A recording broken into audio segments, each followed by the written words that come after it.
Samoa ele atunu pele. Tātou whāwhitaia whātasi le alofa ma le anga le leo le tua. Ona ua whai wina whi au mga anuenga sa whengai ma si o tātou atunu. Ele nei aso.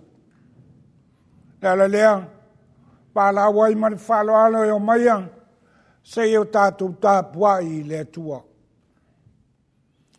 O le polo inga whau te tuina atu i a te autou. I autou whēlo whanu. E whapeo na o walo whātu i a te autou, i a whēlo whani fo i autou. O le mele ino ai e tangata o so autou, pe a whai wa autou whēlo whanu.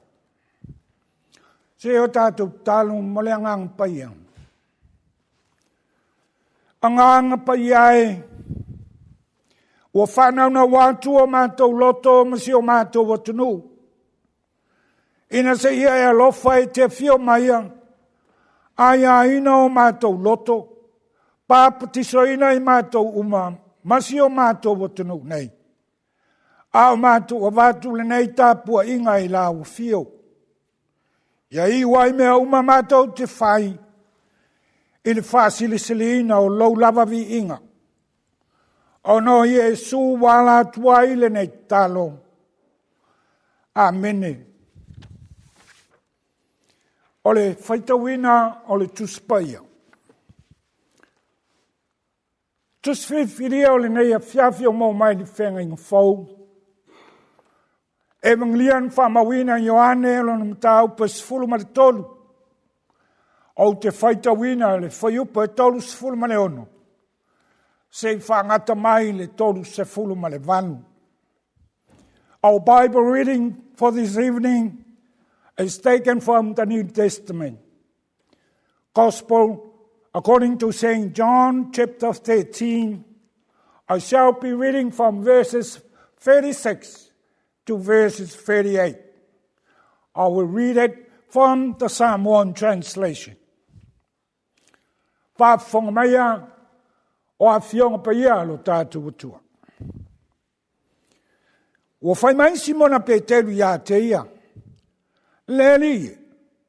Po whē te mari watu ia. Ua tali atu Yesu ia te ia. O le mea te anu iai. E te le mawhai o na mulimuli atu nei ia te a.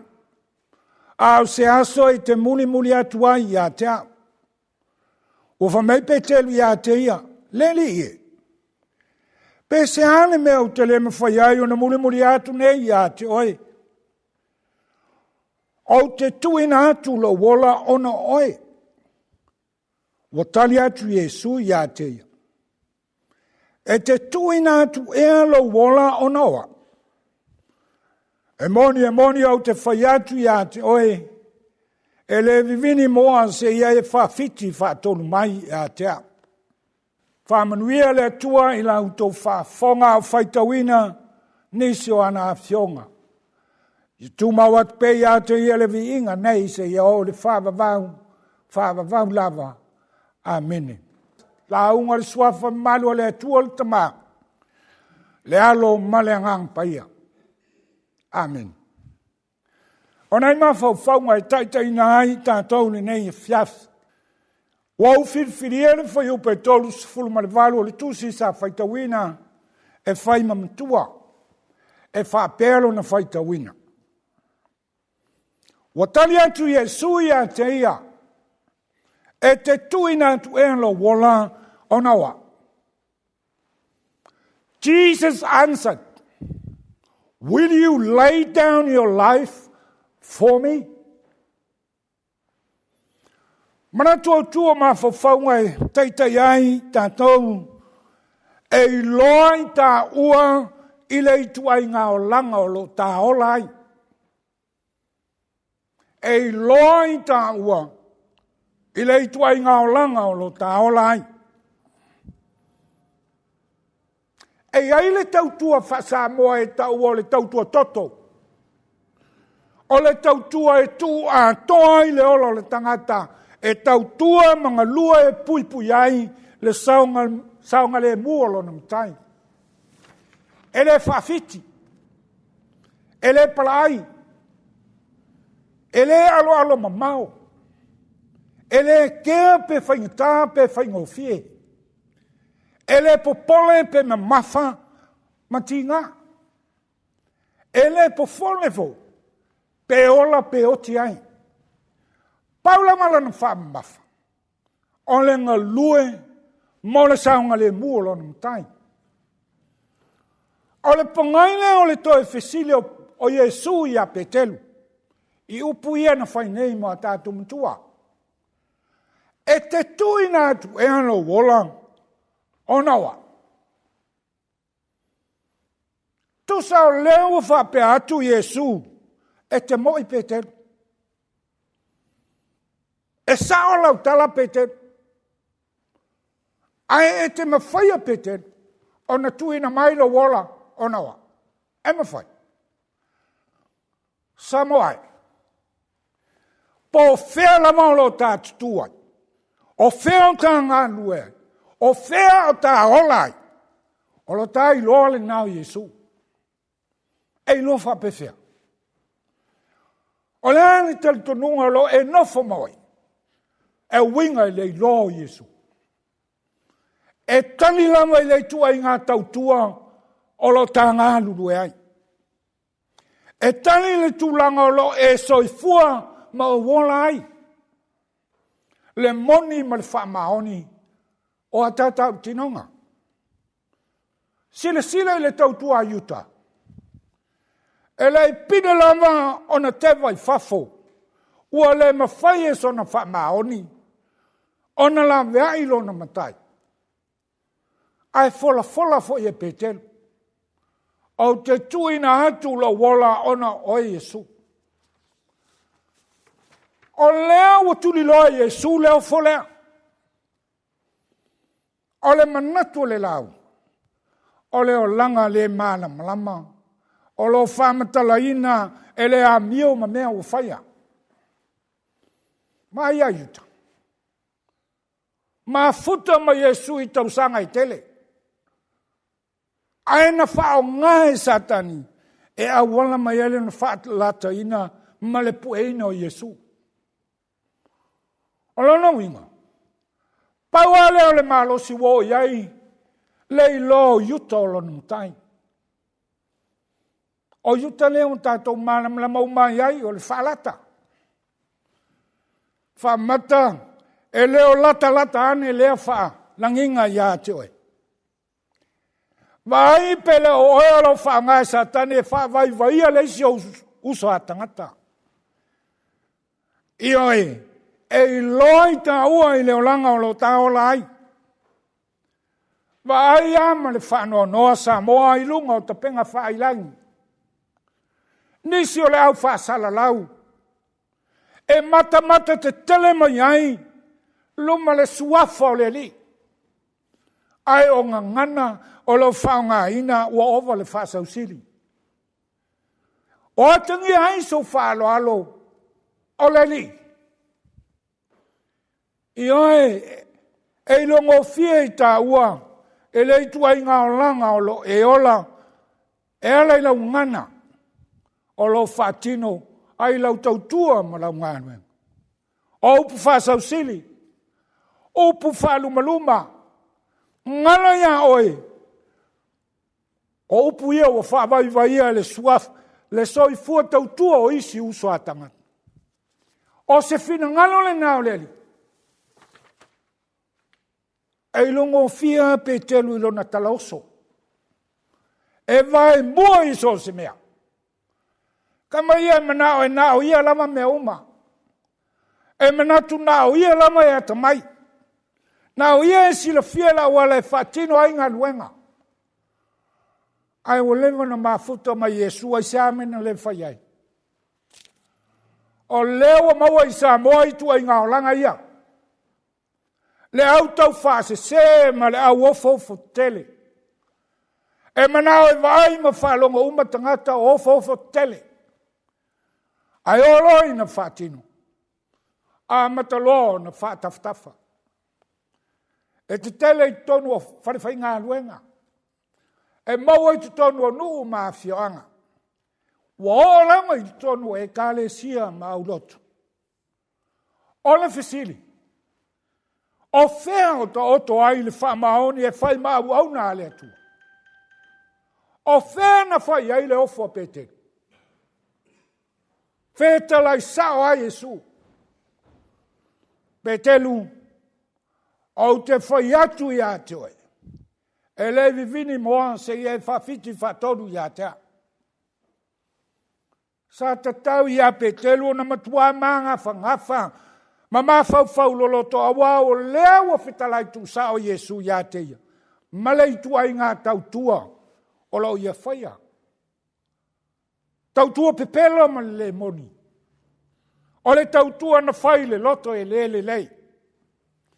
O le tautua na whai ma le wha maoni. O lo manatua petelu. Na o ia i lo whatino ngā luenga. Sa te tau ana sui lea wala e whatino aino na soifua tautua. Au po lea tunu. O lano lava e mau ai malo. Ai ana manatu petelu. E le o iloa i Yesu mea o lo ilo loto. Sila fo. Ua o i taimi o pua ngāo leli. Talo whai. Ua le manu le li i lan tautua. Sao ai upo le tunu. Ua leo se manua mai fafo. Ao le manua mai fane. E ia yuta e falata. E ia petelu e fatafutafa. O feo iei le ola na ofo. A o feo le tau tinonga sa fai. Wa tangia e le ofo na fai le fia i loa. Le tau tinonga na fai o na le vai e tangata. O le ofo na fai lunga le fia vi ia ma le fia tangata. Ua i loa i le tu ai ngā ola o lo ola i le aso. E ola fia mata mua. Le foi ua maua i Samoa. Ia i tu ai ngā ola.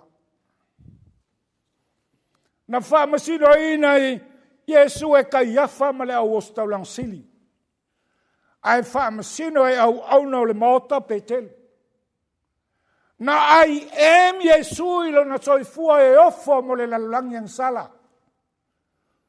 I am not le so wa manu ilo na ola. Petelu. O ata wa ai o le tautua pepelo. Le tautua ne lofa. Le tautua e whalia i luma o mata o tangata. Wa moni ai upo le pese. Nā o le ngata e whasia e pupula mata. Samoa ai o le whe au lea o le tala le lei. E lei vivini moa. Ai o wha mawina le pepelo le ofo petelu. O le whisili. Ai a tātou. Wa fia ni e tā wholanga e leo whatau nuina i a tā whanau. Ai a tonu o tātou wai. Ai a wholanga o lo whaipea i le aso ma le aso o le alango lango i le whainga malo ua tūlai mai. Ai o lo whaipea le te tea. Samoa ai e loa i tā ua i le tūlanga o lo tā olai. Se i toi sila ane, i a tā tau tinonga sa whai luma o le tua. Po moni. Aua tā te manatu mai se mea wa e tau tino iai. I a tā whautauta fo, i a tā la fonga maupu tātou te tau talai. A wafa mai Yesu. O au upu e tau amio tonu ina aioe. O au upu foi. E wha mala i ina aioe. Sila ane i tutonu a inga manu tātou sise manga. Po ma whai o nei loa i ke liso. Po le ana mana ngā luenga mo tofi ai lau soifua ma lo wola. O lo wola ofo ina le nā. Mo le atua. O le ola ofo ina mo ke liso. Ua leo se ofo i whainga o fielu na whaitinu ina. A e whainga o fie mea uma I la ua tātou e foi le whaavae na whaavae ailo malo Samoa. E o tātou mātua o lango mai tisa. Whaavae i le atua Samoa. Samoa. Tātou vaai le tā pinanga alofa ma le whamaoni wo whai e le atua. Mo tātou ainga e maiselo tātou wa tunu. Ua leo se mea na tongi le moa e tu le afa. A le soifua a toa ua. Tuina mai mo oe ma. O le atua tante ola fia ai ma ata whanau. E ola sauloto ma ola malia ai tangata uma. E ala ia Yesu ke wiso. I lunga o le sātau. Amen. O le atatu pese. I le pese se lau maleiva. Se lau maleiva le pese. O le atatu pese ia.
Tātou tā sanga, o le talo le whaafitai, whātou senga, ma mamori atu nisi o tātou manao i le atua.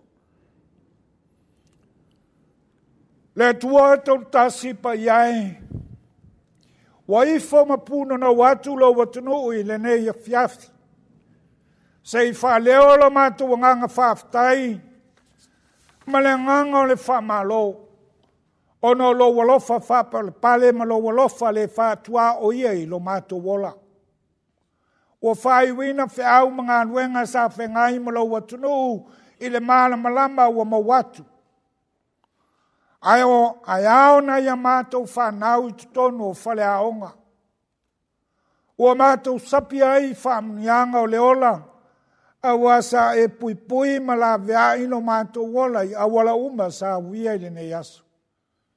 Se ua whawhitai le lofa. Ua whamalo le anga le lei. Whawhitai le soifua tautua o tangata ma le whainga malo. O le tō wha ma le whau tautanga lo loto. A taitai o sio mātou utunu. Ua whawhitai le tua. Molo lato soifua o foina. A wā se manuia lau tele o tangata. O ia mea umalo mātou tuai. Ua mātou mautino ai ma le manino. Le tele o lo walofa whaasoa I a Samoa. Maona tangata. Pāwhitai mo a ua fionga paia. Sa mātou whaita wina. O upua ngā ma le tāua e whamanatu mai ai pēr ia I mātou. Ala mā mionga e te tau ono mea ona mātou wola ai le nei o langa. Pāwhitai ngā paia o lo mātou fiso soani sili taime e tau tewa ai. Lo mātou wola tau tua ma lo mātou wola whātua tua. O le ngā paia e musui a pēo mātou loto.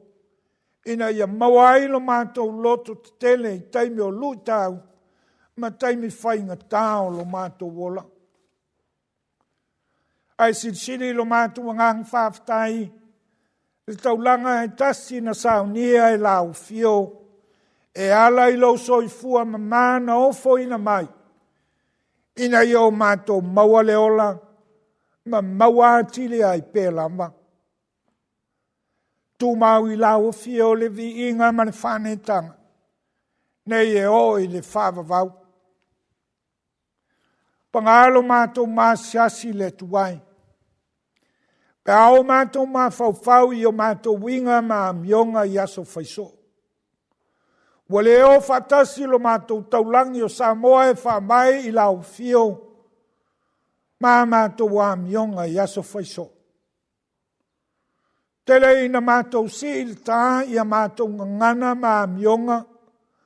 Whawaiwai ai le soifua tautua ma le soifua tau mwhai o nisi o usa o tangata.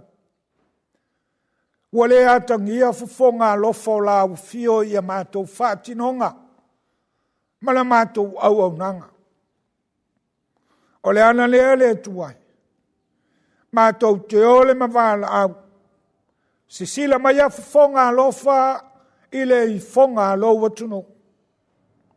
Uanga salama to I lalo I mātou uma. O na o whainga le li o le lolangi. O le te talo alo watunu le atuai. Se mtau o lo toto na malingi mai o lo walo I lungo le sātau. Ia māma māngalo ai le I fonga alo watunu. Ma o mātou tangata le li ie. Tu mau pē I lau fio le pule au au. Nei se o I le whawavau. Wa mātou watu I o luma lau fio lo mātou watuai. O le whasi fonga lo watunu. Ina ia li lingi mai au whamanuanga I lunga o tangata. A mata mai o mātou taitai whale kālesia. O taitai whale malo. Taitai nū mā whioanga o totonu o ainga. Ina ia mawhai o na taitai ai o tangata lau tele. I le alofa I peo na e alofa mai ai ia I mātou. Mātou te talo mo le whamo e moe o Samoa malo na malo I lana talinga malo. E le aiso mātou malosi. E le aiso mātou watumai. Ai o mātou whamo e moe I la o fio le atuai. Ina ia e wha ato atoa ina tāpenanga sio mātou watunu. E le whaingo fie. a lo mafutaina i lātou, e uli masau ai le whamoi moi. Fōa ai mai lo watunu o maona taitai le loto tele ma le loto on sa. Wheanga iai ma luitau ese o le nei o langa. Mana tua a inga o lo maua pēa i le sa waina. E le aiso mātou malosi lo mātou watuai. Ai mātou te whamoe moe i la ufio ngāmpa iai. So soani ai lātou o lo whaia pēa winga mātanga. Ma winga le lei. Ina ia alo ese ma ia winga ma ia mionga wai le o lo fina ngalo lea. E tele na wau mātou mana ongalo mātou watuai. Le mawhai o na whale o ina o no lo mātou vai ma le le ato toa. Awa mātou whamoe moi la o fio le atuai. Ina ia lofa talia mai la mātou o lenga. Tu maumaya lo watunu o Samoa malunga o lau whanau umai le laulangi atoa lo file mu.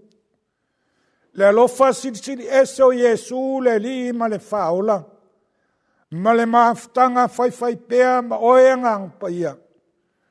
Nei se ia o le whamavau lau. Amene.